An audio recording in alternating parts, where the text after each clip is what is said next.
All right, you guys. So I've been wanting to share on this particular piece of content that I seen posted the other day by Mob Hair, and you read the thread and you see a lot of people comment, and it's whose fault is it? Whose fault is it that stylists are requesting? Some stylists are requesting consumers to come pre-shampoo. Okay, so and you see consumers blame stylists, and then stylists blame consumers. And I'm just going to add my 50 cents on this, okay? So, as a licensed cosmetologist of 33 years who takes pride in the type of work that she delivers, has always taken pride in the type of work that I deliver. Shampooing your hair was never an option. Maybe in my early career, before I was seasoned enough, probably within the first 2 or 3 years, I was hit with that type of situation, and I probably let it slide through. But I realized then it was not my style. It was not the best representation of my work, and I was not going to be doing that. I was going to be running my business and setting values and standards for my chair, whether I was renting a chair or having my own salon or having my own suite. I was going to be setting standards and values for how I did business, and only service people who aligned with those things so that we can have a great experience. Service me, it allowed me to offer a great service and for them to have a great experience. Okay, and so let's start with shampooing, cleansing, washing, whatever you want to call it, is the most vital part of the service. If you're a hair care provider, if you're a stylist or a braider, you may say, oh, that doesn't pertain to me because I'm a braider. I don't need a license. It is still vital because, one, you're in the industry of servicing people. That means you touch people. Okay? You touch people. And one of the main reasons you need a license is for sanitation purposes. You need to know how to, one, protect yourself, protect your customers from possibly any communicable diseases that could transfer between you and the customer. And we just came out of a very sticky situation a couple years ago, and still people are still getting COVID. So we're that close to people. There's things that go on the scalp that can be transferred, and if you have not cleansed the scalp, you have not assessed the scalp to see what's going on with their hair before you even get started. I've actually personally had to turn people away because once I got them draped and I do a quick check of their scalp, or they may say, hey, this spot has been itching, and I realize there's something communicable going on there. I need to stop, refuse that service that day in a respectful way, and recommend they go to the doctor and get help because, one, I can't afford to have an outbreak in my salon. So I need to take everything that we just touched on that person and 86 it, get rid of it, and sanitize my space. Okay, that's beauty school 101. But everybody think they don't need to go to beauty school because they do hair, right? It's not about doing hair. Being licensed is, one, about safety and sanitation. So all you guys on the post, I was on a post recently where someone was, oh, they ain't teach me how to melt a lace. You're not going to beauty school to learn how to melt a lace. You're not going to beauty school to learn how to master hair color. The purpose of beauty school is to, one, sanitation, protection of you and the customer, and then the foundational techniques that you need to have to be able to pass their board so that they know that you know how to hold scissors and cut and do certain things. You understand color theory, but guess what? You're not going to master none of that stuff in beauty school. You're not going to master it until you come out of school and you begin to do what? Practice and get more education and more training, okay, in the areas of expertise that you would like to master. Okay, so you're going to beauty school because you want to do one service? No, you can't tell me you want to style and care for hair but you have no inclination about properly shampooing, cleansing, and making sure that client's scalp is clean, or you have identified any other underlying issues that may, you know, affect their, finished look. Okay, so you're over the client, so you get to see that. So why are people requesting for you to come shampooed? That's a value issue. That's a lack of value, lack of standard issue on both parts. Because somehow somebody asked somebody what the option was. And so I'm going to speak from my experience. I've had throughout my career, I've probably done it a few times, probably within my first 3 years, because of the environment that I started in. Probably didn't have that type of standard. So I was kind of following what everyone was doing because I was young. But I knew then don't represent me. It ain't clean. It's not set up right for it to have the finished look that I offer. And in my business, conditioning, cleansing and conditioning is everything, because that's how I can guarantee the finished look. So I've noticed even throughout my career, I've maybe have gotten some new clients or phone calls, questions, text messages, and the question comes up: what if I come shampoo? How much is it then?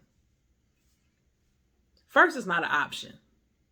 So let's just say the first part of that question is consumers looking to negotiate prices that benefits their bottom line. Understandable. But you don't do that nowhere else. You don't do that at the doctor. You don't do that nowhere else. You don't do that at the grocery store. You don't do it at the gas station. So why are you doing it at the salon? That's a value issue and a mindset issue. I'm about to go in here and tell her, I'm about to, see if I can just go shampoo. She ain't doing nothing but flat out of there anyway. So, or she just going to put it up in the ponytail and add the hair on for me, or braid it down. So if, she could take a few bucks off. Okay. So that's where that mentality came from. But what's even worse is that there was a stylist somewhere who doesn't have value for their business, doesn't have a standard of doing business, and doesn't have the mindset to be non-negotiable about their business, that said, well, you don't have to answer that question. If someone asks you, what if I come shampooed? What if I bring my color? Now, what else have I heard? Oh, what if I bring my relaxer? What if you just don't start talking to me? How about that? No. What if you just make an appointment and come and expect to get the best that I have to offer? Because your ability to buy a color or relaxer does not make you the authority on what I decide and what I use in my business. It does not set the standard for me. So you may be wanting to use a relaxer, a kit you bought in the store. That's not what I use. That's not, non-negotiable. So stylists, you have to become non-negotiable. And I ain't talking to these new booty Judies who out here hair hustling.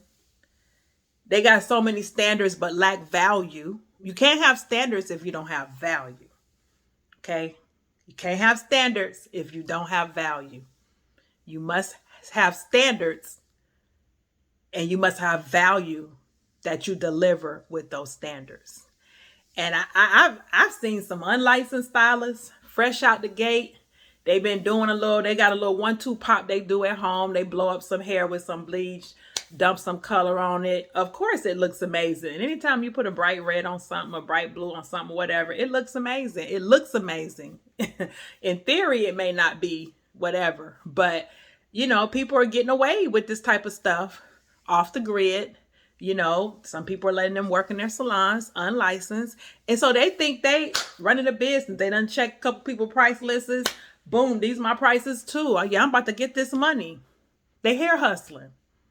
So if you're doing business with those people and you don't even know if they're licensed, but you done seen all their Instagram pictures because they do everybody in the hood hair, They done everybody in the hood hair for $30.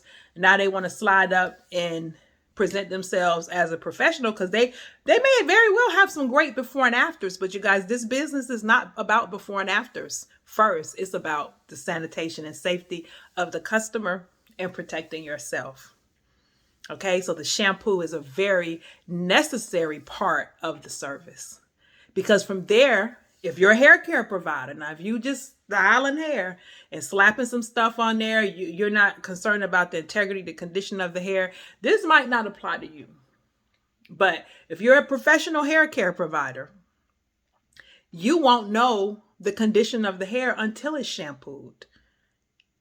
It can look nice and smooth because, they got a silk press, or they got some hair creams and things on it that's holding it together, giving it the illusion of healthy. But when you put that water on there and get all that product off, and you let that hair revert, go back into its most natural state if possible, or even if it's chemical treated, you get to see what lies beneath all of the styling products. You get to see what lies beneath all of the styling products. Sorry, I had a call. So the shampoo is so sanitation and safety first. Next, it is to help you identify. It is to help you identify what's your starting point with the client. It's like an x-ray. When you go to the dentist, you don't just go to the dentist and say, hey, look here, I want you to do X, Y, and Z. What's the first thing they're going to do when you go every 6 months? You're going to get cleaned and you're going to get some x-rays, because they need to see what's going on with you. Things that they can't see to the naked eye. So the shampoo cleansing process is part of the preparation, and it gives the stylist an x-ray of your hair without all of the layers of product and styling and finishing aids on there. Then once the hair is properly cleansed, then that stylist can determine what type of conditioning regimen she's going to use on your hair. Do you need moisture? Do you need protein? Do you need both? That's why it's so important that the hair, that you just let it go. Let it go. If pricing is an issue for you, then you need to find a salon that fits your budget. Not decide, well, I want to go to her because I like her work, but I'm going to negotiate with her. I was once told, oh, I'm a great negotiator. I'm going to be coming to you every week, and I'm going to be, this is what I need to pay. No, ma'am. Once again, stylists, you need some standards for your business. So because you're the licensed professional, I'm going to hold the stylist responsible that allow it. So if you didn't know any better, if you didn't know why you need to be shampooing, now you know why you need to be taking control of your chair. You're the authority. You're the licensed person. Just because people have access to products does not give them the authority. Oh, well, I got the relaxer. So you don't have the experience. You don't know what to apply, when to apply, how to apply, and any of the variables that come into play that would make you say, oh, no, we're not going to use this. I'm going to use this technique. You don't have the stylist playbook. Every stylist has their own playbook, their own techniques. And if they're a great stylist, they're not even going to let you bring that foolishness into their salon. So for the consumer, I would say stay in your price bracket. Don't be mad. They charge too much. Or I got to make a deposit. Yes, you have any stylist who's worth their weight in time. In this day and age, where a lot of people like to waste your time, you may have to make a deposit. Because somebody who's really about their time and money is not playing with people who are not. When I was in my full on, behind the chair, I had to start requesting a deposit because that time is money. But I knew I delivered the services. So that was never an issue. I had clients that respected that. They respected that when they came in, their time spent with me was for base services, an hour, 90 minutes. They knew if they were getting more color and extensive work, they knew maybe 3 hours, maybe even 4, depends on what they were getting, but they were prepared for that. But if you don't have a standard of how you do business, how you deliver, what you can guarantee, then you become negotiable and you take what you get. So you get into these situations with people who are trying to, what if I just come? So if you're doing business with someone who says, I just braid hair, I just do this, I just do ponytails, I just do wigs, you got to come shampoo and condition. You go at your own risk. You go at your own risk. You don't know where them combs been. You know they ain't sanitation. They ain't sanitizing at the end of the day. They probably using the same comb on everybody, probably even themselves. Combs in their back pocket, combs on the floor, combs anywhere. The cakes probably ain't been shampooed. They ain't using neck strips. You guys, you get what you pay for. You get what you pay for. And so when you're ready to invest in that level of stylist that's going to protect you and make sure that you're in a clean, safe environment and deliver an amazing service, then you're going to pay for that. But stylists are not obligated to meet you halfway and be negotiable. And no, we are not in the days of, I remember when they used to charge. I remember when gas used to be. I remember that too. So I even saw a comment on a post that said, oh, Africa about to put y'all out of business because they braid hair for $25. Whew. Why would you want anyone to do your hair for $25? Once again, a mindset issue. I don't want my service provider to have less than what they deserve, less than what their service menu says if they're providing the service, if they're delivering the results that they're selling. And no $25 salon in Africa is going to put anybody in the U.S. out of business, okay? Come on. You're talking two different economies, okay? And how can let's do this. Let's get rid of that mindset that says, I don't care if my service provider is profitable or not. I just want what I want at whatever the cost it is. I'm only concerned about my bottom line. That's not a good exchange of energy. Remember, when money is energy, and when you are doing business with someone, you are also transferring energy with that money. I have turned down money from people who, when it came time to pay me, they had so much hesitancy and so much negative attitude about paying me. I said, oh no, I don't want this money, and I don't want you as a client no more because you don't value me. You value me. You love the way your hair look, but every time it comes to pay me, that's when the shift of energy changes. So how about I'm not available for you anymore? Okay, that's having boundaries and being non-negotiable.